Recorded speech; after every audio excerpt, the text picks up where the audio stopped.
آج ہم آپ کو ایک ایسے نبی کے بارے میں بتانے جا رہے ہیں جن کا نام یسع تھا، جو حضرت الیاس علیہ السلام کے چچا زاد بھائی تھے۔ جب حضرت الیاس علیہ السلام اس دنیا سے رخصت ہوئے تو حضرت یسع ہی آپ کے نائب اور جانشین مقرر ہوئے، اور اللہ تعالیٰ نے آپ علیہ السلام کو نبوت سے بھی نوازا۔ آپ علیہ السلام چھوٹی عمر سے ہی حضرت الیاس علیہ السلام کے ساتھ رہنے لگے، اور ان کے انتقال کے بعد اللہ تعالیٰ نے بنی اسرائیل کی رشد و ہدایت کے لیے آپ علیہ السلام کو ہی نبی بنایا۔ آپ علیہ السلام نے حضرت الیاس علیہ السلام کی شریعت کو تھاما اور لوگوں کو دعوت حق کی تبلیغ کی۔ آپ علیہ السلام کی وفات کے بعد حضرت ذوالکفل علیہ السلام آپ کے جانشین بنے۔ آپ علیہ السلام کے بعد کئی انبیاء کرام آئے اور انہیں شہید کیا گیا۔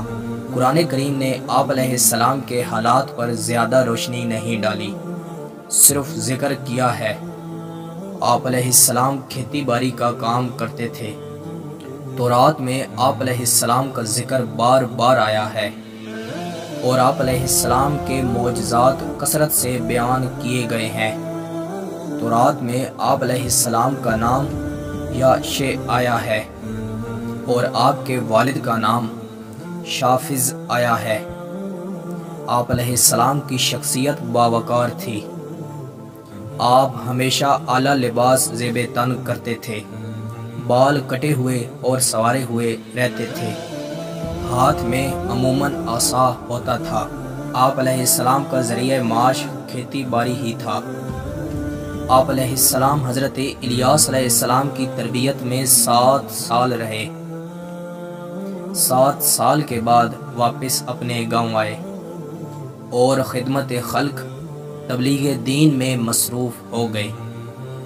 آپ تبلیغ اسلام کے لیے شہر شہر گاؤں گاؤں پھرا کرتے تھے۔ مورخین کے مطابق آپ علیہ السلام کا انتقال بالکی میں ہوا اور یہیں دفن ہوئے۔ قرآن مجید میں آپ علیہ السلام کا ذکر 2 مرتبہ آیا ہے، سورہ انعام میں، اور اسی طرح آپ علیہ السلام کا ذکر سورہ صاد میں بھی آیا ہے۔